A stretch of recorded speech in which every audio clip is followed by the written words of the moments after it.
When I bought the M1 Max MacBook Pro, there were two apps that I knew that I was going to use all the time on it, Premiere Pro and Adobe Audition. Along with the Beyerdynamic DT 900 Pro X range of headphones, it has turned into the perfect editor's rig for me. We're going to look at all of that kit in this video, and also I'm going to work out if it's for you or whether we can help you save some money.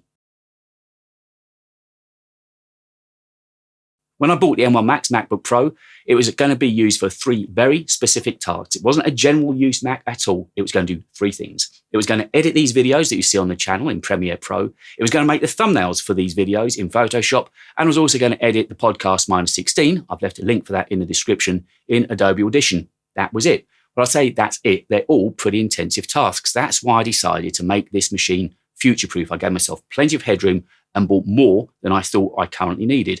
This particular one has got 32 gigs of unified memory, 32 cores of GPU and 10 cores of CPU. I kind of know the work I'm going to be doing, I'm going to be using those graphic cores, and it was really important I bought a machine that was dedicated to the causes and needs that I had.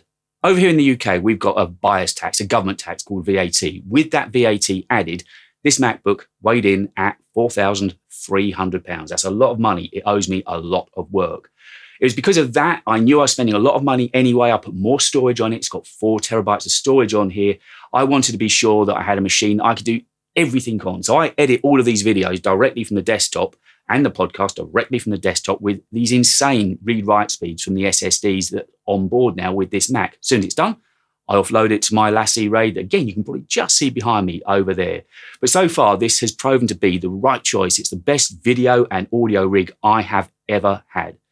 Most of its life, it's not portable. It's a heavy machine, but it's fine. I want that premium feel to it. All these people that say, oh, you need to go to the gym if you buy this Mac. It's not designed really to be a portable Mac. Yes, I do move it from time to time, but most of its life it spends here in the studio, hooked up to that studio display. Now, I know the studio display has got a few haters out there, but it's delivered everything I want. If I'm working on the MacBook, I went for the 16-inch display. And of course, that's got a 120 hertz refresh rate. It's the ProMotion display. It is fantastic. But as we all know, editing video is easier with more real estate. That's why I bought the studio display. And I like it. It gives me good color accuracy, and it's very Apple-esque. It works well in my ecosystem. And I, for one, am happy that I bought it. It's a great pairing. The 16-inch M1 Max MacBook Pro and the studio display works wonders. And so far, it's been the best rig bar none that I've ever worked on. So if you've watched any videos about Apple Silicon, and I'm pretty sure you will have if you're watching this one, then you'll know about the battery life. If you're still on Intel, I can tell you honestly from first-hand experience that everything you've heard about the battery life is true. And I know this to my cost now. A couple of weekends back, I went away for the weekend. Just one night I was away and I was editing a video while I was away, and I got there and found I'd forgotten to take my charger with me. The reason being, the charger's actually still in the box. I've never taken it out of the original box because when it's here in the studio, of course, it's charged via the Thunderbolt 4 cable that connects it to the studio display. So whenever I need to move it, not that it's all that often, it's got a full battery. Luckily, it did have. That weekend when I was away, the MacBook Pro and its battery life came into its own. 4.5 hours I was working in Premiere Pro and Photoshop, editing the video and producing the thumbnail and also uploading the video, and it got through it. Just. I had a little bit of battery anxiety towards the end, but it was that good. Honestly, the battery life on these MacBooks with Apple Silicon is just amazing. Do not ever think about needing to take the charger out with you just for day-to-day tasks. I promise you, you will not need it. Everything you've heard about Apple Silicon and battery life and power is true. Before moving on, let me just say the one thing you never hear about with the power on these MacBooks is a standby time. That, again, is amazing. You can put it down on the table overnight, pick it up the next morning, and it's as if time has stood still. Battery, power, standby, you need to experience it. Get yourself into Apple Silicon if you possibly can. Now, Apple Silicon and Premiere Pro, again, has been a game changer for me. They work so well together. No longer are they working through OS. They work natively with Apple Silicon, and this M1 Max has been so speedy to use with Premiere Pro. In the timeline, I can play back at full res. I used to have to play back at quarter res. Now it's in full res. Doesn't drop a frame. It is beautiful to use. The same in Adobe Audition. As soon as I begin putting any plugins into the effects rack, it used to hang and hold a little bit. Now, none of that. It is smooth. Export times on Premiere Pro have come down from around about 40 minutes for a 10-minute 4K video to around about 12. So the performance of these machines, again, everything you heard about Apple Silicon is true. And if you are a video or audio editor, I promise you, you owe it to yourself to try and get your hands on either the M1 Max or M1 Pro. They are just, it's a whole nother level that you're holding yourself back and you're wasting time if you don't get into Apple Silicon as soon as you possibly can. I've heard it said that when you're speccing up a Mac and thinking of this headroom idea, picture it like you're putting yourself into a tank of water.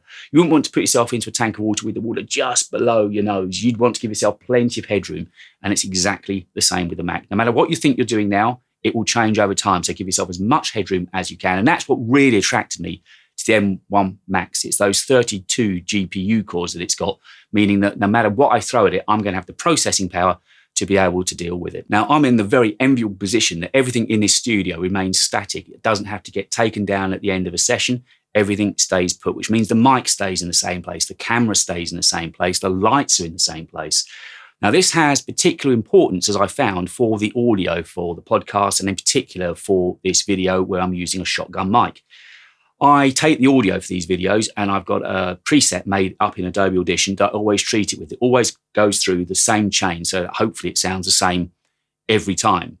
Now, with that said, it means essentially when I've got the video shot, once I've got the audio shot, I can go and edit anywhere because I don't need really to listen back to the audio that carefully. In the studio here, I'll always start editing on these studio monitors.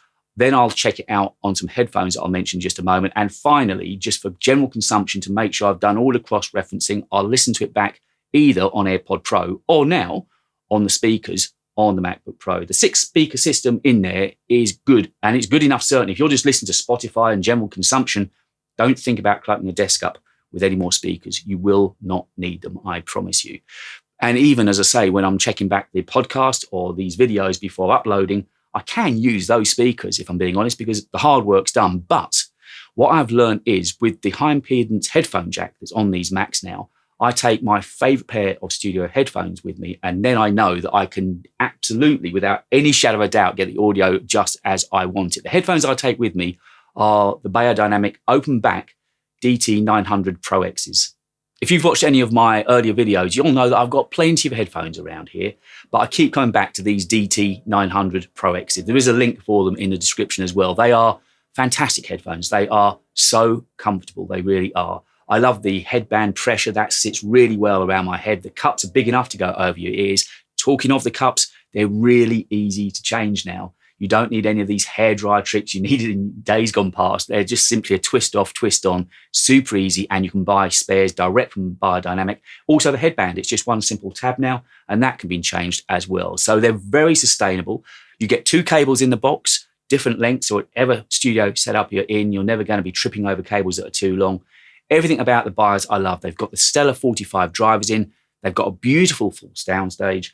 They're balanced. They deliver some very easy mids, and the bass isn't overly heavy. As reference headphones, they are my go-to pair. So now I've got the perfect rig for editing audio and video, and it doesn't have to be here in the studio. I can be anywhere. I've got the power of M1 Max behind me, the Beyerdynamic DT 900 Pro X headphones. Once everything's recorded here in the studio, I can be anywhere working on these videos and podcasts. And that for me has just changed everything. I want to make the most of life, but I keep wanting to make great content for you guys as well. But having these 2 bits of kit in my rucksack, it's everything I could possibly have asked for. And if you just bought a Mac and want to keep it running as well as possible, just like day one, what I suggest you do is run CleanMyMac for Mac Pro on it. I did it on this Mac and I've got it on all of my Macs. It's so simple to use. You don't have to be a computer scientist to use it. It simply sits in the menu bar at the top of your Mac. It will give you suggestions when you need to run it. It will do a deep scan for you as well. It will look for malware. It will help you delete apps you don't need. It's just the best thing I've ever used. It keeps so much junk out of the system, stuff that you would never find. It is so simple to use. If you're interested in putting it on your Mac, there's an affiliate link in the description to this video. But CleanMyMac for Mac Pro is something that is essential on all of my machines. So is this rig for you? Well, the headphones, I would say absolutely. Anyone that's doing any kind of video or audio editing work for a couple of £100, you're not going to get better studio reference headphones than the Beyerdynamic DT 900 Pro X's. As for the Mac, there are plenty of options. What you need to do is look at your workflow, look where your bottlenecks are and see how much time you're losing. If you're regularly editing video or audio and find that you're waiting for video to export or for podcast to bounce out, and you're just sat there doing nothing, then clearly a change is worthwhile. But it depends how many hours of the day and week you are found wanting, because there is a Mac for everybody at the moment. We are in a halcyon period from Apple. You can't get them at the moment because of the chips, but there are some great machines out there. If, for instance, you've got the other peripherals, such as a display, a mouse, and a keyboard, don't walk away from the Mac Mini. It's a brilliant, brilliant machine. And with the M2 MacBook Air coming out, and I'm hoping to get one of those, by the way, to review on this channel. I'm fingers crossed I'm going to be there on the day of release. So I'm going to try and get one for you so we can see how it compares up. But these base models, these base chips, if you're doing just casual video work once a week, twice a week, honestly, those lower grade machines will see you through. So just be honest. Apple don't need your money. Keep it for yourself. Buy a studio display to go with the Mac Mini maybe, but don't waste money on buying a Mac that you simply don't need. There's a Mac for every purpose and every creator out there right now.